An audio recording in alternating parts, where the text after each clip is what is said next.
Jonathan with Tech Tuesday, and I am thrilled to be joined by a longtime friend of mine, Shawn Swaim. Shawn, how are you? Doing good, Jonathan. Doing good. Great to see you. It's been a little while. It has, and I apologize for all our listeners out there. Shawn and I go back a couple of years, bonded over a couple of businesses together, bonded over some kids and exercise. But for today, we're going to keep the focus on search engine optimization. So, Shawn, obviously SEO is a term that's thrown around there a lot, and I think when you get something like that, and it's used and it's a buzzword, people kind of start figuring out or determining their own definitions of what it is. So, first and foremost, do you mind giving us a quick overview, a little bit about yourself, but also what is SEO and why does it matter? Yeah, sure. I developed the moniker Shawn the SEO Geek. That's the kind of the name that my company goes by at this point. Really just kind of because my personality is that I know I'm predispositioned to kind of take things a little bit too far, which is where, the definition of a geek is somebody who like really drills in and goes overboard with something. So I have a very obsessive personality, and I carry that through with a lot of things. It's why I'm slow to start a hobby, because I know once I do, it's not going to end. Yeah. So I got started in the world of digital marketing just kind of as a broad umbrella. I was probably in seventh or eighth grade when somebody showed me that, hey, you can write a couple lines of code in a notepad document, load it into a browser, and you have the beginnings of a web page. So I was obsessed with the internet anyway at that point. So to know that it's like, I can build things that are going to live in this world where I'm living, that was just like whoa, this is something else. Cool.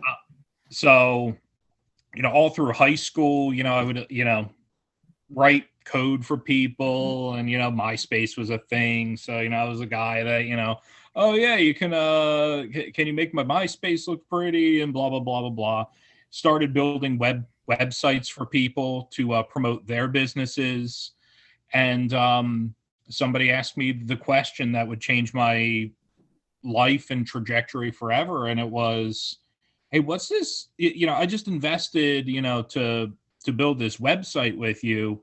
What's this thing that you can do to get it found on Google so that it starts generating business? Yeah. It was kind of like I don't know, but let's figure it out. Yeah.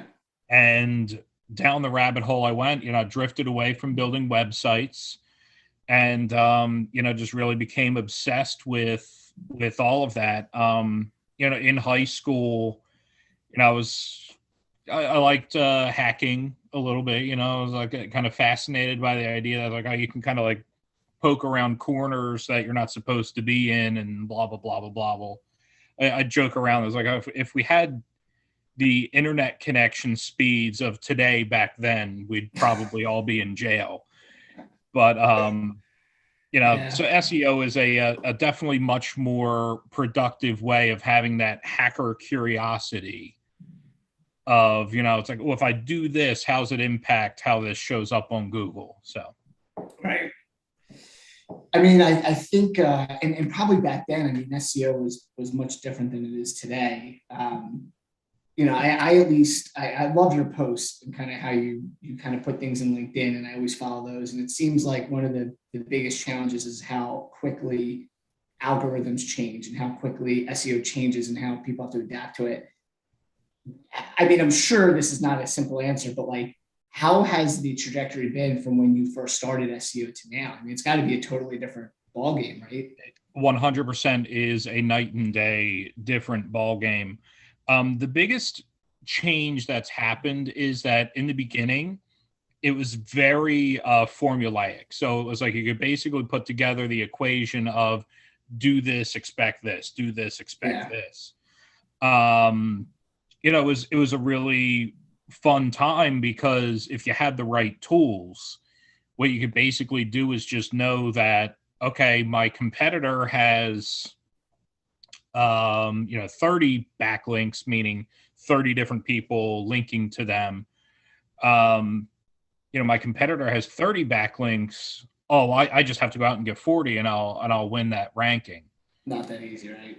Not that easy anymore by any stretch of the imagination. It's now what Google, and I'm skipping ahead a bunch of years here, but what Google has really invested in, and that's kind of like, everyone talks about the SEO hacks that there are, and it really boils down to, oh, I have this script and buy it from me and you can hack Google and it's like, no, none of that. Probably not that easy, right? No. But the way that you can hack Google is by keeping track of the technology that they are investing in as a company.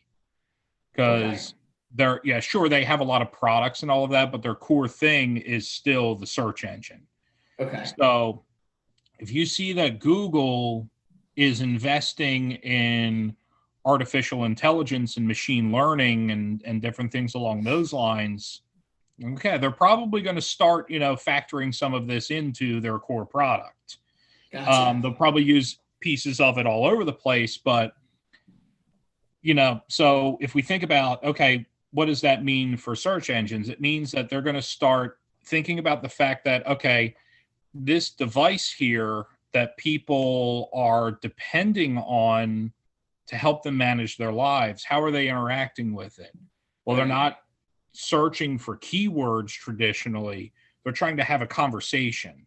Right. So that's really been the biggest thing, is that, Google has to adapt to the fact that we're more conversational with the way that we're searching, as opposed to trying to look for a keyword real quick. Right. Okay. Yeah, total paradigm shift. And I bet years ago it was very keywordy. I remember putting things in quotations and you would separate it from commas, and now it's, how do I install a washing machine or something like that? Yeah. Yep. Interesting. So I think, to me, it's so actually taking a step back before we get into this, we talked about the backlinks, and I think that was a really good example, but like, what are some other things that fall under that SEO umbrella, or what should people kind of be keeping their antennas open for to understand and get a hold on, to know how it really translates from being on, everyone makes that joke, where do you hide on the internet, page 2 of Google? So like, what are the other things that people have to know to get onto that first page? Expand on that. Yeah, absolutely. I mean, really, like, kind of the tongue-in-cheek way that I describe it is, give Google what Google wants. But the more elaborate answer to that is,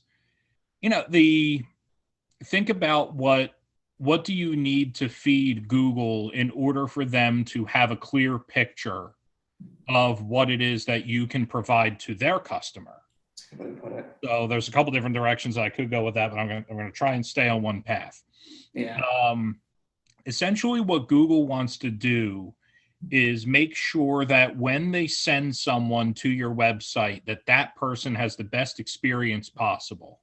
Okay. So when Google, and if the person isn't having a good experience, Google knows, and it's going to impact where you are displayed on Google. Interesting. Okay.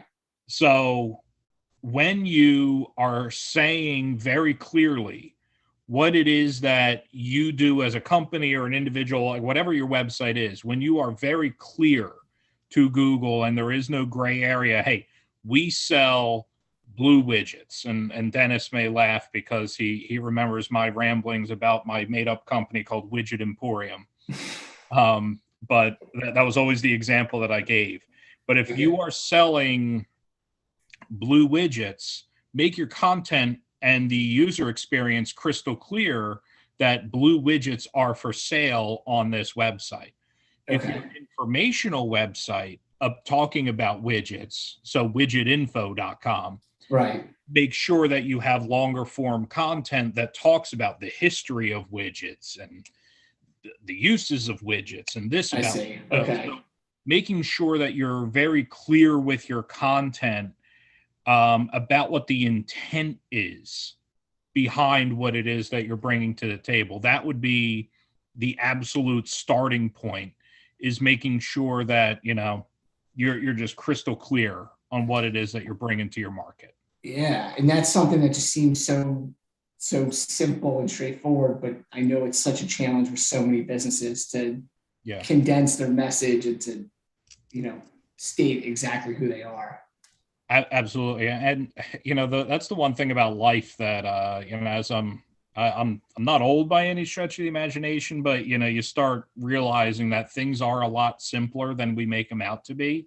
Yeah. That's kind of a trick of people in my industry, where they try and make it like, oh, it's this big, complex, confusing process. Like, my whole thing this year is that what I'm hoping to, you know, kind of open people up to is that there is no hack, there is no trick. It's just doing the right things, and doing the right things means doing a lot of work. Yeah. But it's not. There's no secret sauce apart from give Google what Google wants. As you're talking, I'm kind of like thinking about you as a professional compared to, you know, someone that's in like home improvement. So let's say a plumber. You know, I can do my own plumbing, but at face value, you know, you have water in, water out. I could probably do it. I've tried to do it. I've had leaks. I bet you if I try to do my own SEO, it's going to be something similar. Like, yeah, in theory, it's simple, but that actual execution. And I think that's why you're so good, because you come in and help with these people and kind of bring them through that. Yeah. I mean, it is, when you learn the principles and the basics of what SEO actually is, not the hacky stuff. And I'm going to beat that horse till it's like beyond dead. It's going to be glue by the time I'm done with it. But, you know, when people realize the core fundamentals of what SEO actually is and what actually causes people to succeed in SEO, when they realize it, they realize it's like, okay, this isn't hard. It's just a lot. You know, it's creating and really thinking through content. It's getting other people to talk about me. So there's elements of PR in there. You know, it's making sure it's like, oh, is my website loading fast enough? So now you got to reconfigure. Okay. Yeah, you got to reconfigure, you know, oh, what's in the back end of my website? Is it performing as well as it should? So, you know, eventually you realize like, okay, there's a lot of elements to this. Because that goes into your customer's experience. If their page isn't loading, right, that goes back to that negative experience. Google's going to know about it. You're going to get docked or whatever. That's exactly right.